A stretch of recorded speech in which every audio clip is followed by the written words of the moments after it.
En el vídeo de esta semana hablamos de un tipo de tratamientos que se postulan como el futuro de la medicina y comentaremos la parte capilar. Estamos hablando de la medicina regenerativa capilar, esto que hace unos años se veía como algo muy lejano, pero que ya lo tenemos aquí y va a seguir creciendo en los próximos años. La medicina regenerativa supone un cambio en el paradigma del tratamiento capilar y vamos a ver por qué. Te enseñaremos cuáles son los tratamientos capilares disponibles basados en la medicina regenerativa y te diremos hacia dónde creemos nosotros que nos dirigimos en este tipo de tratamientos. No te separes de la pantalla porque ¡comenzamos! Como sabes, la investigación en tratamientos para la alopecia no ha parado en los últimos años, con infinidad de avances de los cuales hemos ido hablando en el canal. Queremos vernos mejor, queremos vernos más jóvenes, con un aspecto más saludable y el pelo es una parte fundamental de nuestro aspecto. Así es, Laura. Por este motivo, cada vez más gente demanda tratamientos para mejorar su cabello y la industria, que sabe que aquí puede haber negocio, está invirtiendo ingentes cantidades de dinero. La medicina regenerativa es uno de los campos en los que avanza y se prevé que siga avanzando más en los próximos años. Y es que, como hemos dicho en la introducción, la medicina regenerativa supone un profundo cambio en el paradigma de los tratamientos de la alopecia.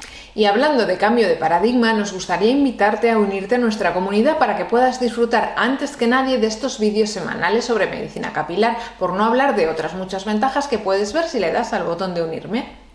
Pero volviendo al tema de la medicina regenerativa, el objetivo de esta medicina es recuperar la función normal de alguna parte del cuerpo que ha empezado a funcionar mal, como pueden ser los folículos pilosos en los casos de alopecia. Y esto lo consigue mediante la sustitución o regeneración de las células, de los tejidos y de los distintos órganos, incluyendo por supuesto el cabello. Los tratamientos más habituales para la alopecia se basan en decir: ¿tienes un exceso de los andrógenos? Pues te doy una pastilla de finasteride para los andrógenos. ¿Tienes poca sangre en el folículo piloso? Pues te aplico el minoxidil. Sin embargo, la medicina regenerativa, en lugar de tratar los síntomas, intenta reforzar y sustituir las células que están empezando a funcionar mal. Por mucho que nos pese, el envejecimiento es un proceso implacable en el que nuestras células van perdiendo sus capacidades y van funcionando cada vez peor. Envejece nuestra piel, envejecen nuestras articulaciones, envejece nuestra vista y por supuesto también envejece nuestro pelo. Sin embargo, gracias a la medicina regenerativa podemos revertir este proceso o por lo menos frenarlo considerablemente. Por ejemplo, si una célula del pelo o de la papila dérmica concretamente, que es la que hace crecer el pelo, ha envejecido y no puede producir un pelo de calidad, la medicina regenerativa intenta reemplazar esta célula por una célula más joven que tenga la capacidad de hacer crecer nuestro cabello con buena fuerza. Esto, que en teoría suena fantástico, en la práctica está suponiendo un verdadero reto para la ciencia, porque tenemos que estimular unas células muy concretas, pero por el contrario no tenemos que estimular otras que no queremos que crezcan. Y además este estímulo tiene que ser un estímulo controlado para que las células no empiecen a crecer sin ton ni son de forma incontrolada, ya que esto puede suponer un problema grave relacionado con ciertos tumores. Es decir, si seguimos el ejemplo de las células de la papila dérmica, los tratamientos tienen que estimular solamente estas células de la papila para que nuestro pelo mejore, pero no tienen que estimularse, por decir algo, los melanocitos o los queratinocitos que están por ahí próximos y que podrían conducir a un cáncer. Estos tratamientos de medicina regenerativa, ante todo, tienen que ser seguros, es decir, no solo tienen que ser efectivos, sino que no pueden aumentar el riesgo de cualquier otra enfermedad. Así las cosas, ¿qué mecanismos tenemos a día de hoy para poder ejercer medicina regenerativa en el cabello? Para reemplazar las células que han envejecido por células nuevas se pueden utilizar varias estrategias. En el caso concreto del cabello existen dos grandes grupos de tratamientos que se han comunicado como potencialmente beneficiosos. El primer grupo, que es sobre el que vamos a hablar hoy, son las terapias basadas en células madre o stem cells en inglés. El segundo grupo, en el que no entraremos hoy porque ya hemos hablado en otros vídeos previamente, es el plasma rico en plaquetas. Así que centrémonos en cómo puede utilizarse las células madre para el crecimiento del cabello y veamos si esto puede ser útil en tu caso. Las células madre son células que tienen una capacidad única de dividirse y de convertirse en otros tipos de células especializadas en el cuerpo. Además, estas células también pueden autorrenovarse, es decir, pueden producir más células madre. Por ejemplo, las células madre del folículo piloso podrían diferenciarse en queratinocitos, en células de la glándula sebácea o en células esenciales para el crecimiento del cabello, interactuando estrechamente también con las células de la papila dérmica. De este modo, existen dos tipos principales de células madre. Las células madre embrionarias, que se encuentran, como su nombre indica, en los embriones humanos, y las células madre adultas, que se encuentran en varios tejidos del cuerpo, como la médula ósea, la grasa, el cerebro y la piel.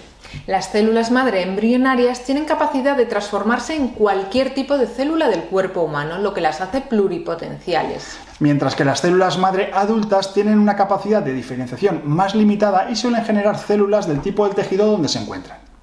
Actualmente los tratamientos basados en células madre utilizan principalmente células madre derivadas de tejidos específicos de adultos. Vale, pues ya tenemos la célula madre identificada. ¿Y cuál sería el siguiente paso, Laura? Pues en esta situación puedes hacer dos cosas. O bien utilizas la célula madre directamente para que se diferencie a las células que hagan crecer el pelo, o bien utilizas algunos de los productos derivados de esta célula, pero no utilizas la célula completa. Si queremos utilizar las células madre completas o mínimamente manipuladas, podemos obtenerlas principalmente de la grasa, de la médula ósea, de la sangre, del cordón umbilical o de las células de la papila dérmica. Por el contrario, si utilizamos exclusivamente los productos que producen las células madre, utilizaremos lo que se conoce como secretoma, es decir, los productos que secretan estas células. En este punto se están utilizando ya los exosomas, de los que ya hablamos en un vídeo previo, y son vesículas extracelulares encapsuladas. También se está utilizando el medio condicionado o el complejo estimulante de pelo, llamado también proteína secretora de la célula cutánea.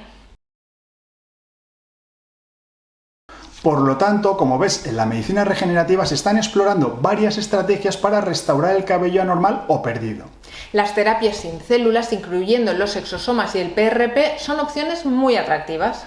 En comparación con la terapia basada en células, se ha demostrado que los elementos no celulares juegan un papel más importante en la restauración de tejidos lesionados, como son los folículos pilosos. Los tratamientos basados en células están limitados por los mayores riesgos de complicaciones, como podrían ser embolias, compromiso respiratorio, trastornos de la respuesta inmune y complicaciones a largo plazo, incluyendo el riesgo de formación fuera de su sitio o la malignización. Por el contrario, los tratamientos no celulares son más seguros porque no tienen la capacidad de autorreplicarse, lo que reduce también el riesgo de formar tumores, y por otra parte estimulan menos el sistema inmunitario, menos desarrollo de enfermedad injerto contra huésped, tienen menos riesgo de émbolos y también menos compromiso respiratorio.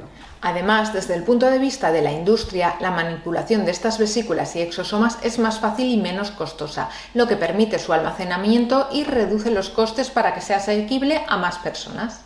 Sin embargo, como siempre, hay que ser muy cautelosos con estos tratamientos y no podemos seguir los principios de urgencia que se siguieron para aprobar algunos tratamientos mundiales recientes y de los que no podemos hablar en YouTube. Así, la aplicación clínica de estos tratamientos no es completamente factible por algunas limitaciones. Entre estas limitaciones podemos mencionar las siguientes. En primer lugar, todavía se tiene que estandarizar la composición de estos productos, tanto del secretoma como del plasma rico en plaquetas. 2. La tecnología todavía es limitada para la producción a gran escala y para el almacenamiento de los productos. 3. Se tienen que establecer los controles de calidad y los mecanismos para purificación de los productos. 4. Deben controlarse bien los potenciales problemas no resueltos todavía de seguridad a largo plazo. Posiblemente en poco tiempo tengamos gran parte de estos problemas resueltos, pero por el momento la cosa está como está. No te olvides de dejarnos un buen like si te ha gustado el vídeo, suscríbete al canal si todavía no lo has hecho y nos vemos la próxima semana en un nuevo episodio de Medicina Capilar. Hasta la semana que viene. Hasta la semana que viene.